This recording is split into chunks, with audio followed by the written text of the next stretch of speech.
So everyone, welcome. This is my buddy, Tyler Lewis. We wanted to get together. She is from Rogue Recovery, totally a Rogue health and wellness expert, one who is getting kids better from autism and supporting their parents and the community at large. And it's just always such a blessing to have her here. We totally vibe out all the time, so we're going to kind of be a little informal and have a good time. So welcome, welcome. And what about Banff behind you, which is so cool? What's it do for you? Yeah, so I'll be honest, my nickname in high school was Bamf, B-A-M-F. It was on my soccer jersey, and somebody sent me this picture of Banff National Park in Canada, and they were like, they need to rename it so that it's Banff, and this is your spot. And ever since then, I've been really attached to it. Nice. It's so good. I love Banff. I went up there I lectured one time for an ILADS conference up there, and it was just like, it blew my mind how beautiful it is. I love it. I can't wait to get up there. Oh, so you haven't been yet? I haven't. This just happened like a couple months ago that someone sent it to me, and now I get coated with it everywhere. I see it everywhere now. So awesome. Well, it is. It's like, it's a great place. And, the thing, it dovetails to what we're talking about so much today, because really the idea for everyone who's in the group and listening is, we talk about full cup life. I heard this phrase, like, it's almost like how your nickname came about, right, Tyler? It was like, somebody was like, everybody's like, oh, or, the glass half empty, the glass half full. And then and I was like, well, I don't like either one of those options. I just want, there's enough abundance to go around for all of us. And then a friend of mine goes, what about full cup life? And I was like, ooh, it kind of has a nice ring. So that's really what I wanted to talk about, because I know that you are one of these people who just go full on with creating possibility for kids healing. So I really wanted to kind of dive into that and have you share sort of your approach to, autism and health in general and just life, because you're super awesome.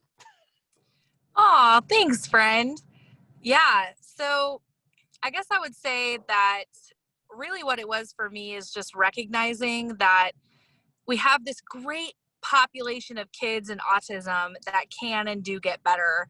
And we started to recognize that there is hope for healing in autism, which is something that, as any parent that has a child affected, one of the first things they do is they tell you that there's nothing you can do.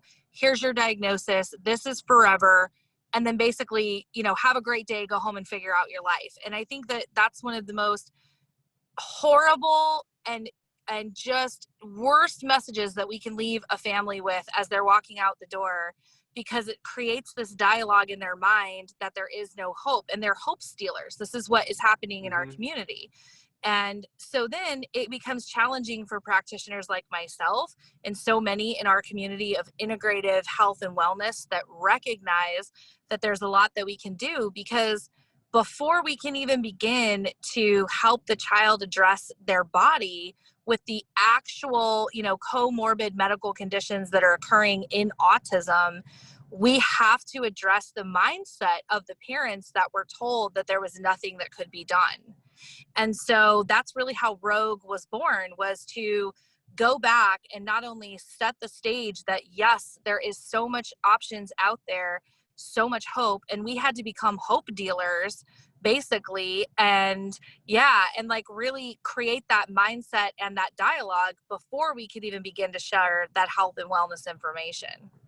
Yeah, I love it. That the hope dealer thing, just like, it's like, it's what I'm all about. Because I think that, like, Yes. my experience was, I almost, it's funny, and I would love to get your take on this, because I feel like so much of it's the story that we're told, either, like you said, by the practitioner, but also by the community. And when I first had Lyme and babesiosis, I literally didn't know what was wrong with me. So there was no label. Obviously they started out with like depression and bipolar and ADHD and chronic fatigue. And you're all over the place. I'm like, none of these even make sense in the same sentence. So like, they're not it. But there was no cause. And I feel like autism is more of like this broad spectrum of possibilities that are being expressed as the child in front of us.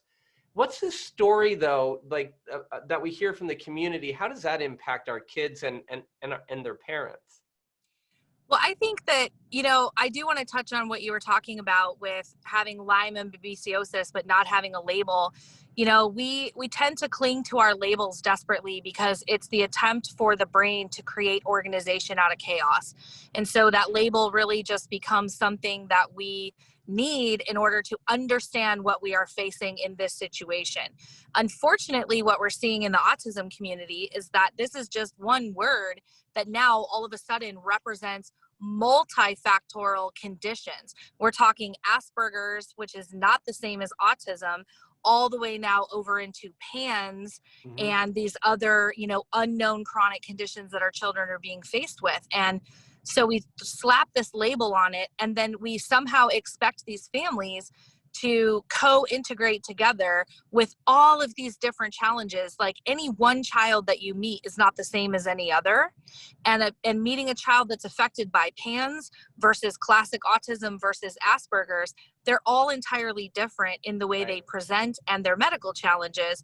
And so it actually creates this situation, believe it or not, with further division in the community among families because they have different needs, but they're all being treated the same with the same aspect of like, please just accept this and let's go celebrate it and light it up blue.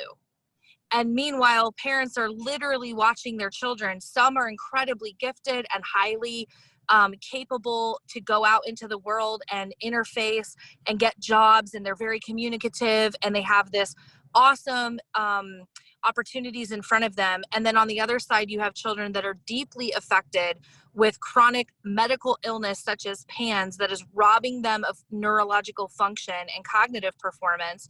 And these families are fighting just to get recognized and have resources. And so it comes to the table as this great challenge of how do we meet these families where they are and support them with what they need, not only medically, but also the trauma and the energetic exchange that occurs when you have a child that is deeply medically affected and not getting what they need.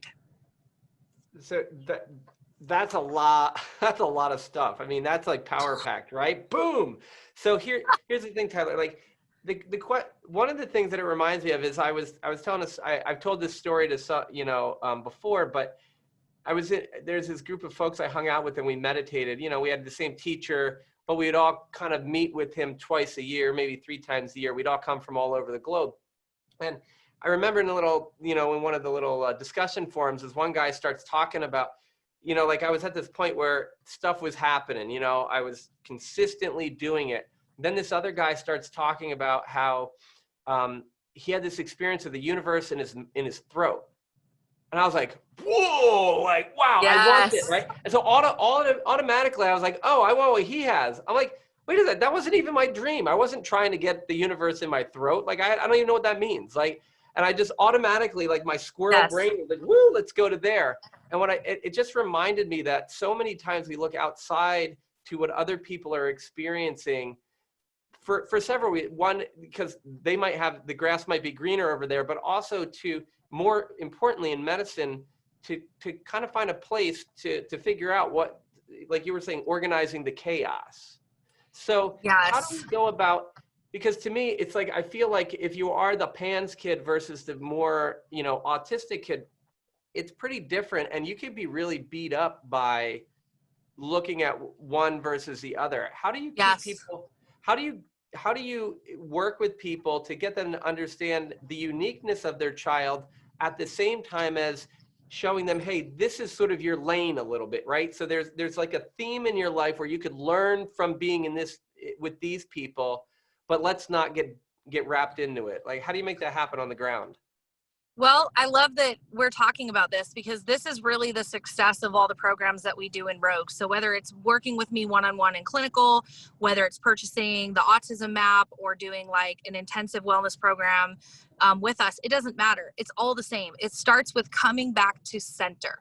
What does it mean to come back to center? It means to go within yourself and really take a look at what's going on with you first, because everything begins with one, the power of one, which is us. It's really, and I coach parents to recognize that everything that they're going to do for their children starts with them. It starts with their own recognition of their situation as a mother or a father, whoever it is. Then it branches out as them as a parent, and then it branches out as them as a family unit. But everything starts inside our own internal core of beliefs and who we are and how we're addressing our own healing. And when we start to go inward, it automatically creates this dynamic where it shuts off the external, and the external no longer becomes a factor, and it shouldn't be a factor, because whatever's going on with any other child in the community or in the world, any other family, any other circumstance has no effect on us whatsoever. We only have the power to affect ourselves and those closest to us in our family dynamic. And so when we begin to cut off that external, it really does this incredible thing where you think that it's like this contraction and that your world is getting smaller. But what it's actually doing is creating a huge expanse of energy that's now available to be given to yourself for your own healing, and then to your child and to other family members, because you are no longer sending energy to any other situation or circumstance around you. Right? I mean, you know what I love? This really just reminds me what you just said. This is so simple. I think that coming home and returning to center, that I think we overlook how powerful this really is, right?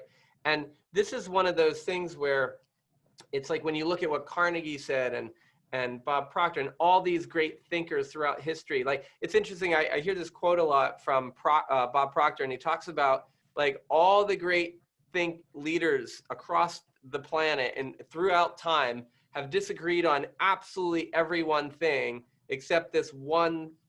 And that one idea is that you become what you think about. The thing that we focus on is what we bring about. And, you know, Carnegie talked about how, you know, it's like whatever we put our mind on and we set our mind and focus on will rapidly clothe itself in the most convenient form. And it's positive or negative, right? So if you're focusing on the negative, you're going to be getting more of that as an inertia. And if you focus on the positive, you're going to be starting to get more of that as the inertia. When you come into yourself and you start to look at your center, you're going to start to get more of that through inertia, right? So like, I think when we talk about this a lot, we expect like, boom, like this, you know, miracle occurred, lightning bolt, you know, overnight I'm enlightened or my health has changed. But it's that, where's your inertia going? What are you creating that powerful wave towards? Yeah, I mean, I love this because, you know, we talk about where focus goes, energy flows. And that really is a grand principle of the universe that all of us could stand to work on more. Even the most enlightened yogis in the world all continue to have this practice. It's not a one and done, and it's not an instant process. So, you know, for those parents out there in a community with a child that's affected by whatever it is, whether it's an autism spectrum or any kind of other chronic condition, if we put our energy towards things that are not necessarily serving us, then our focus, then our energy goes towards that also. But it really detracts from the work that needs to be done within ourselves. And it's not expected that parents are going to grasp this overnight, because we are essentially getting the messaging that, you know, we need to read 1 million studies a day. We need to do 52 biomed interventions by the end of the year, or our kid's never going to get better. You know, we get this messaging out there that tells us to divide our focus and put it in these other areas. And I hope if there's one thing that I do before I leave this plane, it's that I can be a part of refocusing that attention into ourselves and that healing, and letting go of the concept that we have to do 1 million things, all the things, until we're so depleted that we don't have anything left to offer ourselves and our children. Right. And wow, you know, it's so funny. It's like I'm taking notes, because it's like the depleted thing is something I really want to talk about. The thing I don't want to forget, though, is one of the questions that I get a lot, and I also just kind of the way people respond to some of my recommendations. you kind of get the sense that they feel like if they focus on, say, like if you're a parent of an autistic kid, if they focus on themselves first, they're stealing from what they can focus on their child. Or if they're focusing on their mindset and putting themselves first, they're like emotionally, mentally, they're not actually doing enough physical for themselves. So how do you kind of address that? I will be myself, and I'm going to be really honest. The greatest What I love lie, about you. yes, the greatest lie we were ever sold as parents, doesn't matter what type of parent you are, is that you had to sacrifice your essence and your being in order to give everything that you have to your children, and that without doing that, you wouldn't be raising the most amazing child possible. That is the greatest lie ever sold. The reality is that energy flows from us through the ones we love, and it can only come back to us and continue to renew the cycle and replenish what it is that we need when we open up and give. Giving is the ultimate process. If it was anyone else in your world, you would give them everything, but we forget to give to ourselves, and that completes the chain. Think about it as an ever-present loop. And so here you are, you're giving all these things out, and the loop is trying to come back around and give back to you, and it can't because you've blocked it. And so what you've done is, what we've done, because I've done this, I've lived this, is we've essentially cut off that cycle of reciprocity and infinite resource and abundance for energy, prosperity, healing, love. All of those things are eternal if we allow the cycle to continue. Well, I think you just hit the nail on the head with, like, a lot of people are familiar with The Secret, right? And like the law of attraction. And the thing that people don't, one of the things that's so important with the law of attraction, at least the way I visualize it, is the completion of the loop. You are inspired. You are divinely inspired to love yourself, to love your child, to love your health. And it's in you. And if you let it out, then the universe is like, oh, boom, let's bring that right back. And the more but I can't give it out of me if it's not in me to begin with. So I can't give health and love to my child or to my spouse unless it's in me first. No, absolutely. And here's the thing. Now let's take it back to a level of science. Although all of this that we're talking about is science. But let's take it back to a place where we talk about this biochemical stuff that's going on in the body.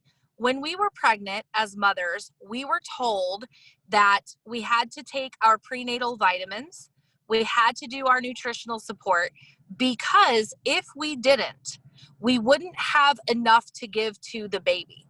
We had to do all of those things so that the baby would have what the baby needed.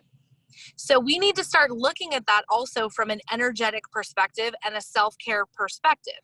If we do not take care of ourselves and give to ourselves first, we don't have enough to give to others. It's really so basic and simple, and yet it gets lost because of all this other external programming that, again, we need to cut off and cut out so that we come back to center and reconnect to our innate instincts of self-preservation so that we can preserve the pack.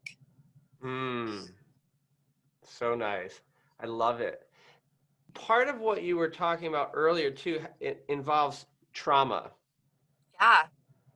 And so one of the things that immediately just like, the thing that really comes up for me is like, hey, people like will have an experience where they feel like they gave too much to themselves, and then that led to some external other circumstance, or they tried a certain thing and it didn't work, or vice versa. I tried a bunch of stuff, it didn't work. Then I found one thing that worked, and now they're almost like so traumatized by the fact that it took 3 years to get to the thing that worked that now everybody around them needs to do the same thing. And it's like, and then trauma's in so many different ways. So how do you see it coming up sort of for folks as they're trying to balance this, caring for their child, caring for themselves, and that kind of stuff? Well, trauma is such a beast, and it's also such a blessing. And I know that's hard to hear for a lot of people, but trauma happens. It will always happen in human history and continue to do so for all of eternal time, because it's really a catalyst that allows us to learn specific things and grow into greater beings. So, you know, without the bad, it's really hard to appreciate the good, essentially. But the thing is that trauma is only a blessing when we take the reins and we learn how to look at it and sit with it, process it, and release it. And so many of us in this community specifically, or anybody that's dealing with a chronic condition, we get that initial trauma, the onset of this is happening to me or this is happening to my child. And then somehow along the way, through lots of different factors, we forget to finish the process of healing and we get stuck in what's called a trauma loop. And when we get stuck there, we start to react from that place of trauma instead of being able to really facilitate healing that trauma and going forward through it and assisting others as we're meant to on the journey. And so I see a lot of families, and myself included, I did this for many years with my own son. I see a lot of families just getting stuck in that, and they become anxious and they get into that locked stress response. And then they get this analysis paralysis. And like what you talked about, we get stuck in this pattern in ourselves that one thing for one person is the one thing for all people, right? And so then we go out into the community and we start pushing these messages of all whatever it is that we believe, not recognizing that we're actually operating from a trauma space. And how you can tell, in my opinion, if you're operating from trauma is if you are forcing anything on someone else, whether it's a belief system or a protocol or, oh, you have to do this or your child won't get better. Or if you don't do this, you know, they could get worse or whatever that is. If you're pushing something onto someone, you're operating from trauma. If you are sharing information and allowing them to determine and discern for themselves if it's something that may resonate for their specific journey, you're operating from a place of healing. And they're two very different and distinct places to be. Right. I'm so glad you touched on that, because as soon as you said that, I was like, well, what about, like, you and I both share our passion and for healing. We've both had our personal and family experiences, and we want to share them with other people. And I really like how you said, like, the way you really, you know, to me, is I'm looking, is it a contracted feeling, or another way to say it is like you were saying, the pushing. If I'm pushing this onto somebody else because they have to listen to me, because if they don't, you know, then it comes back, well, they're not listening to me or whatever. But when we're sharing it and it's an expansive, this is an opportunity. This is a thing that worked for me. Will it work for you? Yes. I want you to have this from my heart because it helped here, and I want it to help you. One of the interesting things, Tyler, that came up for me when you're talking is with trauma. There's people like, and I'll use an example. Veterans. I think that this is not black and white, everybody. I totally get this. There's a lot of gray in here. But generally speaking, there are people who are in traumatic experiences, like, you know, they or a friend of theirs had a part or all of them blown up, say, or they were in a firefight. Yes. Then there's other people who were in a situation that was uncomfortable. Maybe they did some service, and now they come back and they're in a completely unfamiliar situation. So, and I feel like we label a lot of both of these things trauma, where one might be like medically defined PTSD, whereas the other is just like they haven't been able to make the re-entry or the shift to the new reality of their life. So like PANS is an example. Like, you can have a PANS kid who from one day to the next is completely different, and that's a complete shift in how your lifestyle is, and maybe you have to do some supplements and are doing okay. And then you can have a PANS kid who shifts and they're like beating on you. There's some real significant major problems. And how do we separate like actual trauma, say, from like perceived trauma? Because like I have a lot of people like they're worried about a Herxheimer reaction and they're creating it before it even happens. Oh, I love that we're talking about this, because this is such a sensitive area, right? Because trauma is... Let's just go there. Let's do it. No, I want to do this because you know what? Here's the thing. We start to get locked in a place where we compare traumas. We have this human nature to be comparative. And so all of a sudden, again, this divisive energy comes in and says, well, you don't know my experience and you can't talk to that and you can't judge me. And oh, I'm sorry. All you have to do is, your child won't get on the school bus in the morning. Well, that's really rough because I was cleaning up crap off my walls for 2 hours. But you know what? Here's the thing. I really hope that everybody hears us in this message today. Trauma is trauma is trauma. However one person perceives it is not for another person to say or determine their experience. If a child not getting on the school bus is creating an entire cascade of issues that you haven't stepped into and experienced, it's absolutely not acceptable for us to then turn around and say that, this parent that's over here cleaning feces off the wall has it harder or less hard. We can't play that game.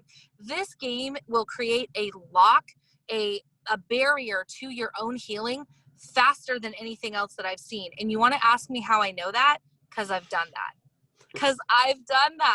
I've played that game where I was the victim. It's that victim mentality that we call in because it's a protection mechanism. And you know what it is, Tom? It's an unmet need. Trauma is an unmet need to whatever degree that is. And there is obviously a spectrum of trauma.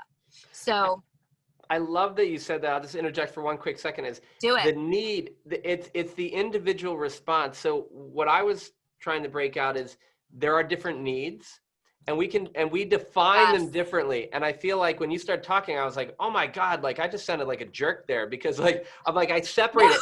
No, but what I mean is I love the conversation piece because what we need to understand is real or perceived, and whatever your experience is real. However, my point is the treatment that we can offer you or the assistance or the love we can give you, well, the love, I guess, should be the same, but it's directed maybe in a different area. No, I totally agree to meet with that you. need. I do agree with you. And this is what I want to wrap into and I'll finish that part up. It's an unmet need that's happening. And sometimes that need is something that is a much simpler solve than the other person's need. We have needs that vary in complexity and the amount of energy that we need to put towards them to solve the challenge that unravels the trauma. So I don't want people comparing because that's not okay and that's an energetic block. But when you talk about a soldier that, as you said, comes home and has lost all 4 of their limbs, their need becomes different than a soldier that experienced going through combat and comes home intact, but also has their own set of challenges. So this is where we get caught up in this whole concept that unity somehow means that we have to be the same. Unity is not mutually exclusive to uniqueness. They are not mutually exclusive. So we can absolutely be unique as our own individual journey and our journey as a family, and yet still have unity among ourselves as parents who understand what it means to have a need and experience some level of trauma, however we perceive it, as another family. And this is kind of that sort of exchange that I really think needs to be improved upon vastly in the community. Well, it's interesting because as you're talking about this understanding that each person is unique and they all have their unique need, and whether we use the word challenge with it or not, and again, that could be an acknowledgement, it could be a judgment, but at the same time, if we say you are unique and you have needs, I'm just like, wow, this is like marriage counseling. And then I'm like, wow, this is kind of like race relations. I mean, I've talked recently about all the stuff that's been going on, the way that people of color are treated is completely wrong. However, I will also add that when I hear people talk about what their needs are, within their needs, I go, wow, there's an aspect of your needs that's very similar to my needs. And there's a human connection. And that's what really drives me is like, I want to say that we all sort of have similar sort of human, we have there's sort of a piece of us that's similar. We have this human connectedness and we all have this desire to raise up. And then on the other side of it, though, we also have our own unique needs. And I think that like in the autism community, if you fit sort of the more standard definition, if that's even a thing, you know, Right. right?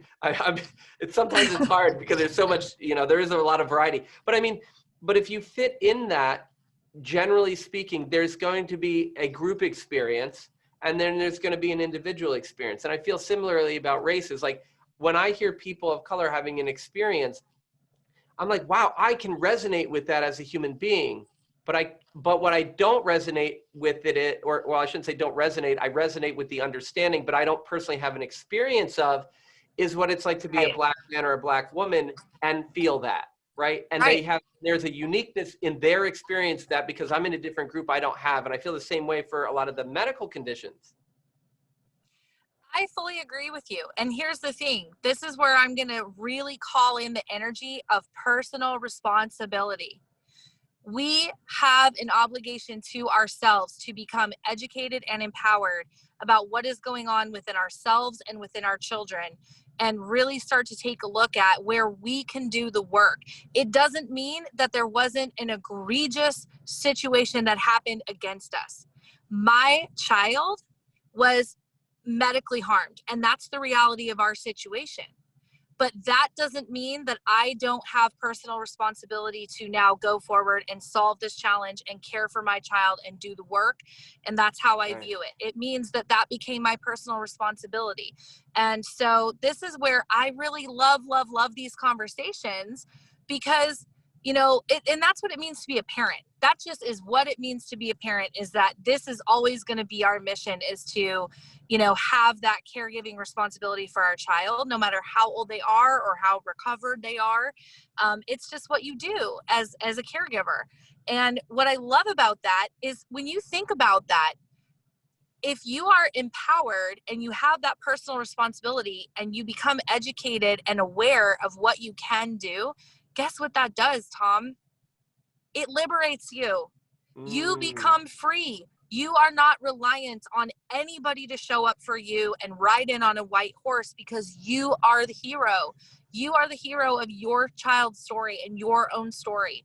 And there is no greater place of empowerment and true just self-love and amazing resonance with the universe than when you can step into that power and do what it is that you need to do.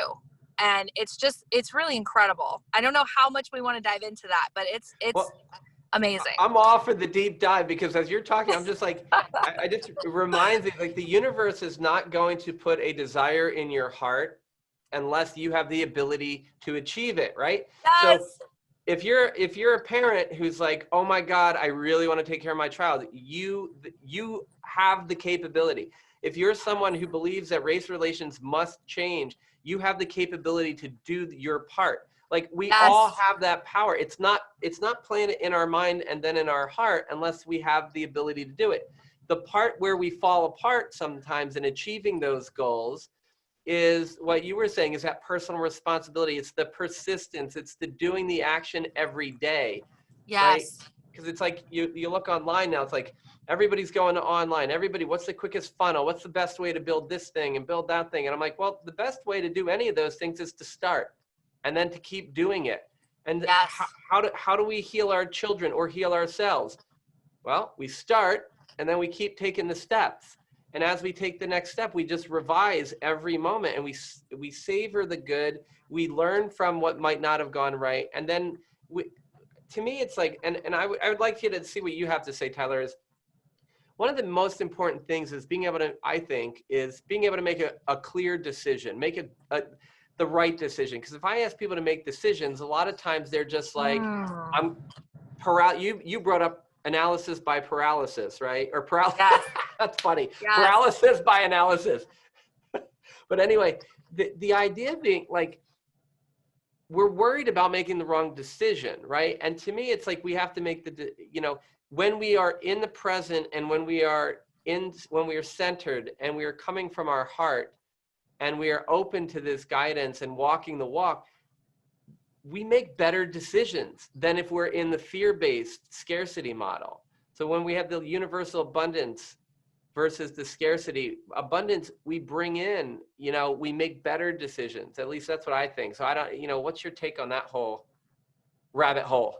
No, absolutely. It's absolutely true. And it's, again, it is a universal principle that the more that we sit in a countenance of fear or anxiety or doubt or worry, we do block our ability to have discernment.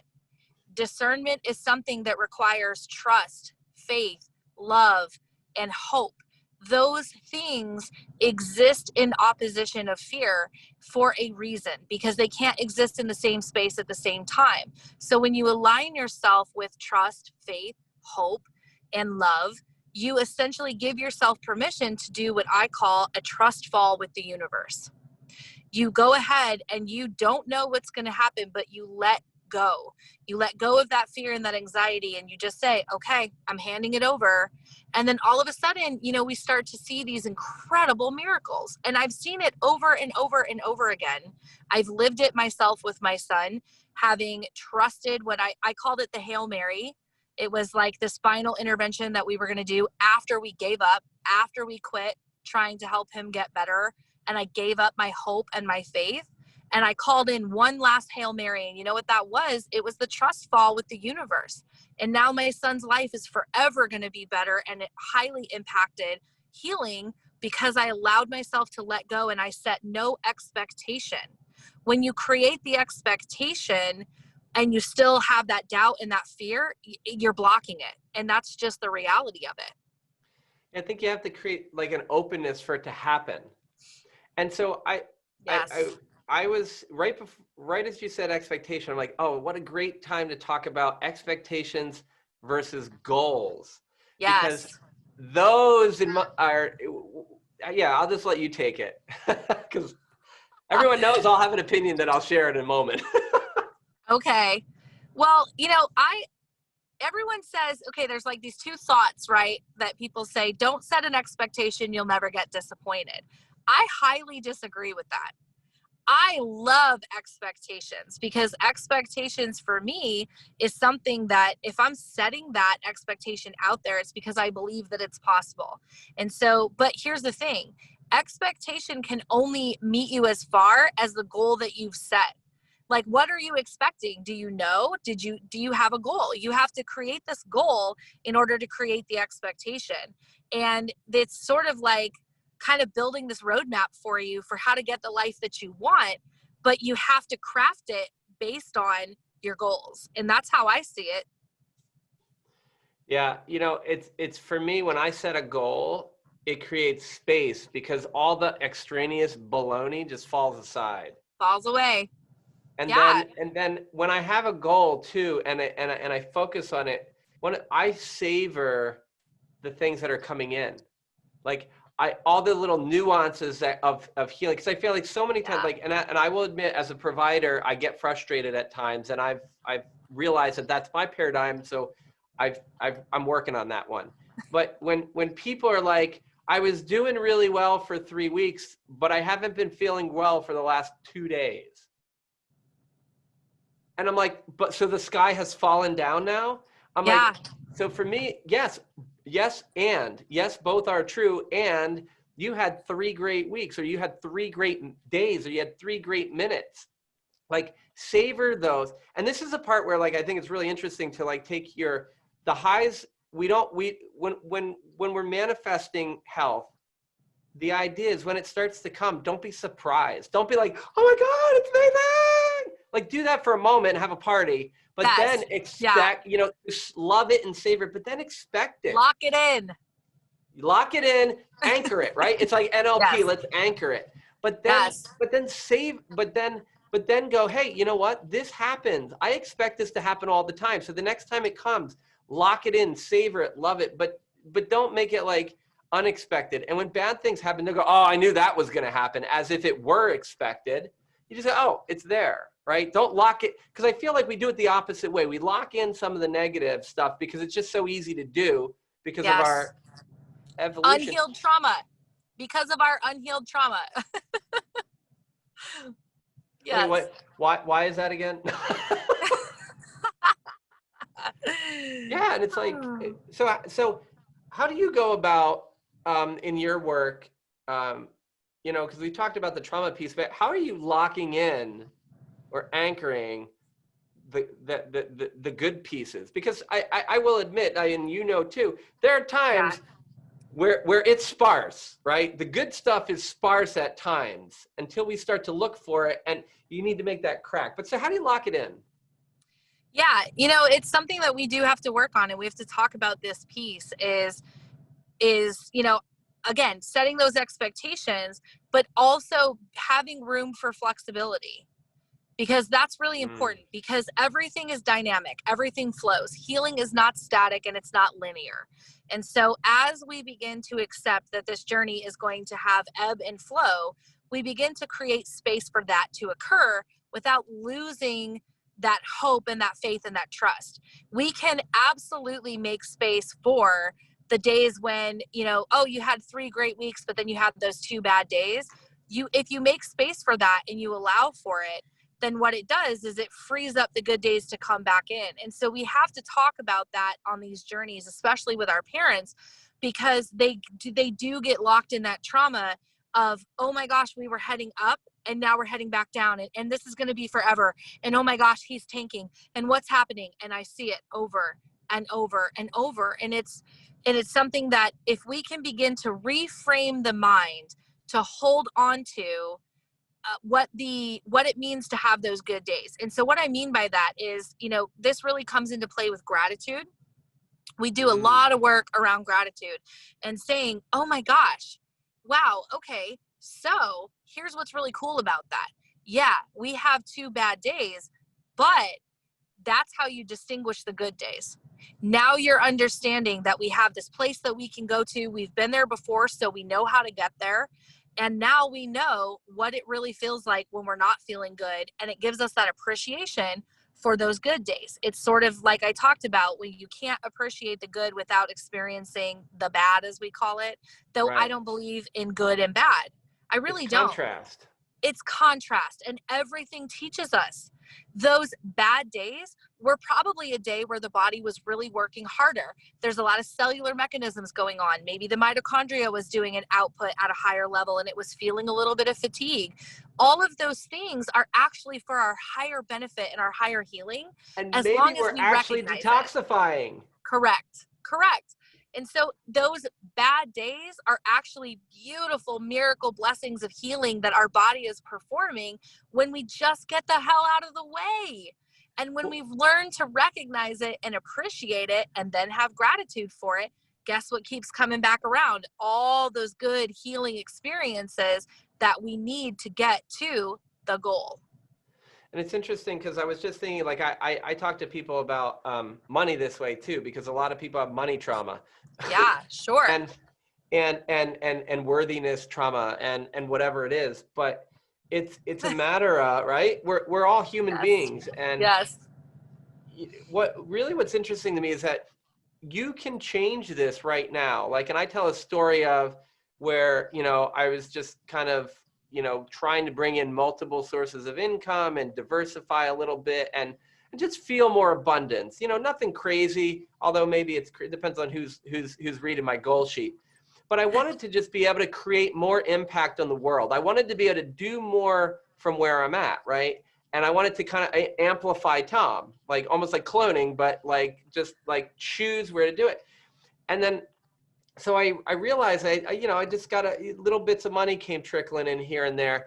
And after like 2 days in a row, when I was thinking about it, I realized like a couple months earlier, I got like $8 for something, right? And I was like, why am I even doing this? It was $8, right? And then that $8, I was like, oh my God, I just told $8 that I don't want it. Right. You failed the test, my friend. I did. And so what I did, Tyler, this is what I did. I went back and I said, $8, I am so sorry that I didn't recognize how much of a blessing you were. Please come into my life. And so this kept happening and I got more and more. And then a big opportunity to not only generate some income, but to then create a massive leap in my impact on teachings in chronic Lyme disease and helping children and adults not have to suffer with this came because I said, I'm sorry. So when I bring this back to health, guys, look at what's going on on any particular day, or if you have a habitual pattern, the patterns are blessings. The loop that keeps running, the thing that comes up the most, it's obvious. It's like, this is a place where we need to do the work. So now Yes. if you go back and you go, hey, when I have these Herxheimer reactions, when I have this detoxification reaction, when I have the day where my body needs me to rest more because it's actually healing, rather than going, damn it, I'm not getting better, or damn it, I'm having another flare, go back in your mind a little bit and go, hey, you know what? I'm so sorry that I didn't recognize the blessing of my body, because we all want our bodies to work better, right? Higher Yes. level. They were. Part of higher level is rest. So when our body asks us for that, go back in the past and say, thank you, Yes. thank you, thank you. I invite you into my present to be part of this abundance of healing that my body's doing, and it'll change. Yes. Thank you for being the messenger that I needed to slow down a little bit so I can give you what you need. Right. Yeah. You know what I love about this too is what you just touched on. What if I told you and everyone watching, and you know this because you're the one teaching me, but what if I told you guys that mastering very simple principles about the energy and the exchange and the way that everything works in the universe not only has the capability to unlock your health and wellness, but also your finances and your personal relationships and every other situation that you will face as a human being having a human experience on this planet, gives you the power to really navigate those in a way that these challenges are no longer challenges, right? They're just beautiful, awesome exchanges that can become abundant in whatever that form of abundance is for you. And Yeah. that's what I love about this. You know, the other part about that would just, like, you know, this whole conversation is like, you know, hair standing up on my arms and back. It's just so, especially this last bit, because it really is the part that's important to me, because it's like, it's letting out what's inside. But I Yes. also think we need to look at this abundance piece you just talked about and recognize that health abundance does not exist in that vacuum, right? The Yes. abundance is a universal principle. So I tell this story, like, I originally was able to manifest health abundance after, you know, years of illness, 8+ years of not knowing what's going on. I manifested abundance of health. I never applied that. Well, up until a point in the, you know, not too distant past, I didn't apply that to the rest of my life. So I was like, it was only good enough for me to have health abundance, but not other abundance. Yes. Thank you. Thank you for talking about that, because that's what I did with Donovan. I was able to manifest health abundance for him, but I wasn't doing it for myself. And then there was all these other blocks and challenges that I had in my life. And somehow I had accepted this limiting belief, this limiting belief that I could only do that for him and for other people, but not for myself. And I'll never, you know, be able to have enough to pay my bills doing this, but it's okay as long as everybody heals. And there was all these dialogues that were just really blocking my ability to recognize that abundance is infinite for everybody. When you understand the principles of it, there is no amount there is no amount. It's infinite resources for everybody. And I get so excited that I kind of like my brain gets ahead of my mouth. But the reality of it is like, I want everyone to know about this. I know you do too. And I feel like if we could just continue to share this information in how it's working in our own lives, then everyone gets to access that. And you talked about Carnegie in the beginning of this. And I have to tell you, he's so inspirational to me. I had this belief that Carnegie was somehow like this old crony that had all this money and he was greedy and he didn't care about people. And you know what? It turns out that was so inaccurate. He really had this concept of sharing the way that we can access abundance in our lives. And he wanted to do that for everybody. He wanted abundance principles to be shared in every single public high school and university and all colleges for everyone to learn. And he said, my greatest fear is that man's failure will be perceived as his own instead of us failing to educate that there's a better way. And that blew my mind. And I sat there and I thought, this is incredible. You know, we can and we must do better. We are the harbingers of change that are going to bring in this new concept so that people no longer have to suffer. And that is such a big responsibility, but here we are. Yeah. Boom! I love it. That it's so it's like we just vibe on the same, resonate in the same level with all this. And I just pulled Yeah. up the quote that I was talking about earlier just to make sure I get it just right, because there's so much potent power in the specificity in which he spoke. And so Carnegie said, any idea that is held in the mind that is either emphasized, that is either that is emphasized, that is either feared or revered, will begin at once to clothe itself in the most convenient and appropriate form available. So the things Yes. that we are focusing on are starting to happen. But as you even said, like maybe you're having an off day and this is mitochondrial rejuvenation day, right? So sometimes a lot of these things are happening below the surface in the invisible. We're building that foundation. We put Yes. a picture of radiant health out there for our child, radiant health out there for us. And then it's starting to molecularly happen, but we haven't seen it on the surface. So right as the going gets the toughest is usually right when that seed's about to sprout out of the ground. So keep pushing at that point, keep working. And, it's interesting. I just had you're just stimulating all these different, moments in my head, Tyler. Is one of the things is I'm always trying to get people to focus on their health first before their kids. And if your goal, Yes. even just on paper, is your kid to be healthy, how the hell can you manifest health for your child if you can't manifest it first for yourself? If you are saying, Yes. oh, we're going to just, because if you're thinking health is limited, right? Because if you say it's for them, but not me, health is limited. Your Yes. kid can't, if your kid has health, you can't. You just said, I can't, and it's limited going back to what Carnegie said. And that's what you anchored. You anchored in that you will not have health because there's only a limited amount and you gave it to your child, instead of us changing our mindset that there is infinite amount of health and wellness around me and available to me. There's enough for everybody. I will start with me so that I can model this to my child. And I have to do this for my younger children now because I did it backwards for my older son. And the more I healed him, the more sick that I became. And I didn't understand it. And that's because I was depleting myself by giving everything to him and not taking any for myself. And that is an incorrect assumption. And I will not stop until every single mother and father out there that has a child that's affected takes the time to care for themselves so that they truly understand that the greatest and most powerful way to heal their child is by starting with them. Yes, I love It's it. that important. It is. It is the most important. And one of the things I also wanted to talk about was, and give other people the opportunity to hear your experiences, because you're saying like Carnegie wants to teach this stuff everywhere.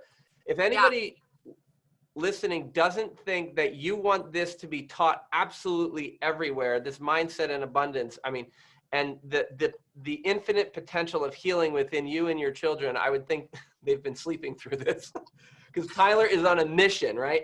And I'm also on a mission to get the information out to people of how to make some of these quantum leaps so that they can focus on themselves. Because when you focus on yourself, especially as a parent or a spouse, you bring others along with you and you model it, and then you can bring them in. So I wanted to spend just a couple moments, because I mean, we're going to have to do part 2 of the energetics of healing for sure, and maybe 3 and 4. I mean, this is like this is a mini series, I think. It's like the Tom and Tyler show, and it's like a weekly series at 8 p.m. We Eastern. should do it.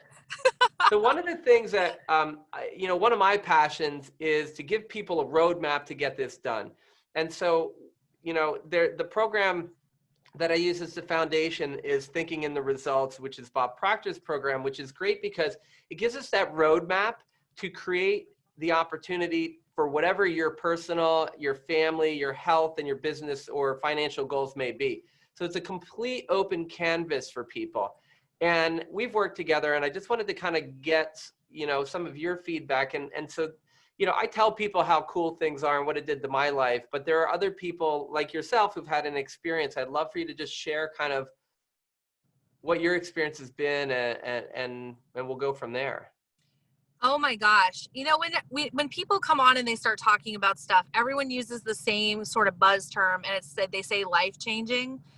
But I really don't want to minimize the fact that what I've learned so far has been absolutely life changing. I have been working on a project, and any one of you in this group that knows me knows that I've been building the autism map for a very long time. This is a divinely inspired project, a huge labor of love. And it was something that I felt like was my life's mission work in the health and wellness community of autism, but I couldn't finish it. And I didn't know what was wrong. I didn't know what was going on. And I kept blocking myself, and it was so defeating. And I almost gave up on it. And you can see that I'm getting emotional. And Tom stepped in and he said, man, you're such a powerhouse and you have all this light inside of you and all these amazing things, but you don't have a clue how to get there. You need a roadmap. And I was like, well, you know, it's kind of funny because I build maps. And so it was sort of like this synchronicity, this kismet. And I said, I'm in, because you know what? I don't have anything to lose at this point other than the fact that my dream is going down the drain. And I know I'm supposed to do this work. I know that God put me on this earth to do this work. So if this will help me, I'm in. And it's week 3 now. And I can tell you that every single fear and block that I had is leaving. And that freed up that space for that project. And where I couldn't get my recording done is now done. Not only that, I built extra. One weekend, dude, right? One weekend. Remember, I called and I was like, oh my God. I didn't want to be as dramatic, but no, I was very dramatic. And I was like, this is insane. This is insane. I can't believe what's happening. But I knew to expect it. But then when it happens, you just get so excited. So then the next weekend, you know, I had something that I needed to manifest. I had a goal and it was very important to me. And I built this program overnight with the help of my team members, and boom, there we go. Not only did we meet the goal, we blew it out of the water. And I thought, this is wild. This is what it is. This is what life is supposed to feel like. Finally, thank you, God. I've been waiting for all of this fire inside of me, this passion and this desire to serve and show up and help, for it to be freed so that I know exactly how to use my gifts. And that's what it was for me. It was just, I needed some help getting out of my own way so that I could live my divine purpose and my birthright, because we all have that. Every single one of us has that inside of us, and we just get lost along the way because for whatever reason, we don't have the map in our hand.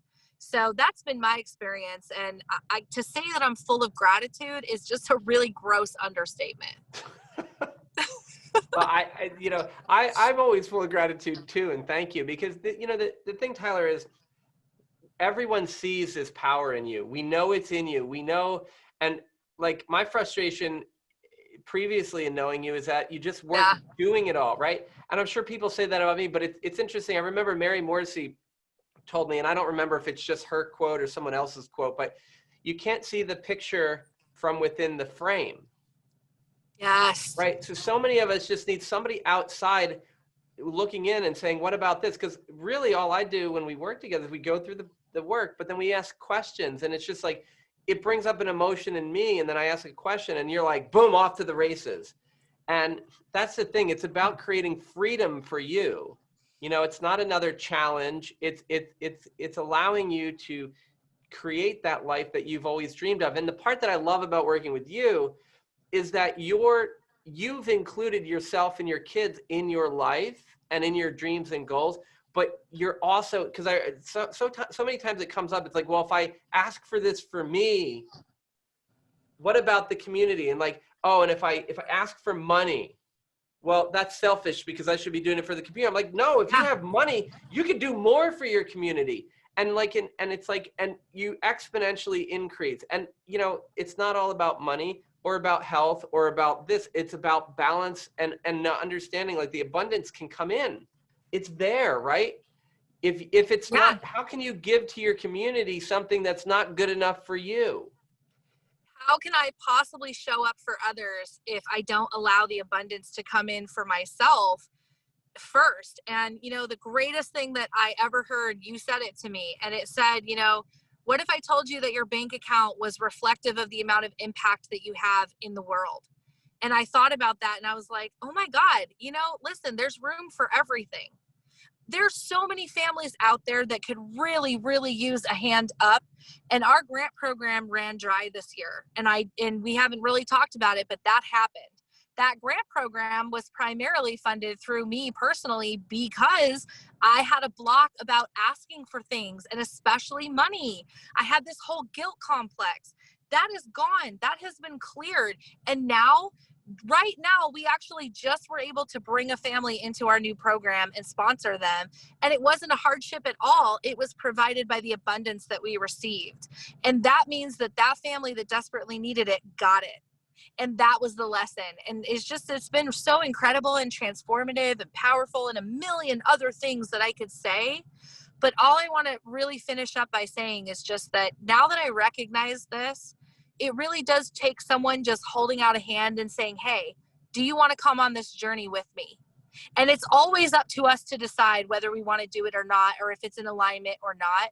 But I will never regret that decision. And now I will spend the rest of my days holding out that hand for others so that they can understand this and build that life, because it's just been so incredible for me and my children and my whole team that I will never not be able to offer this to others. It's not a secret. It's out there for everybody, and I want them all to know about it. Nice. I love it. Thank you so much for being here and being part of this today and having this conversation about abundance and health and, breaking down some of these barriers. For everyone watching, the thing we've been talking about all week and the program and the one that we're so passionate about is thinking in the results. This is, and when Tyler talks about or in week 3, that's actually 6.5 weeks in, because we're doing every week, every lesson of this 6 months, we're doing the 12 lessons over 2 weeks. We're diving really deep. Yeah. This isn't, if you want superficial, this is not for you. If you want to talk about it and then quit, not for you. If you're someone who's quit before because you didn't have the accountability and you're ready to move forward and you want accountability from a group around you of like-minded individuals, from me, this is definitely for you. If you're like Tyler, who's somebody who wants to go out there and stop playing small, have a big idea, but then just play kind of small.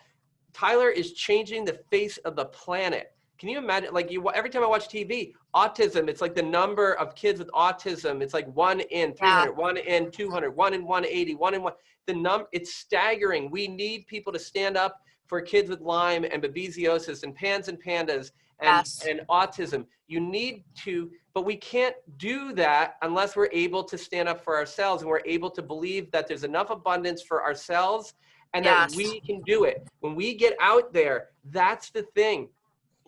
So many of us healthcare providers and parents, we put ourselves out there for other people and then we're drained. It doesn't have to be that way. Learn how to change it. And people have asked, what is the MAP? I need a roadmap. Well, MAP stands for my action plan. Well, I'll tell you what, my action plan is you take responsibility. It's the you take responsibility. You take action every single day and you get yourself a coach. You get yourself a group around you that holds you accountable. And you dive in and you do the work every single day. And some days you'll do a lot and some days you'll do a little, but you take action every day and you persist. And a plan. It's not that every little step is planned out for you, but you're crystal clear on what your goal is. And then you have people around you who know how to achieve goals.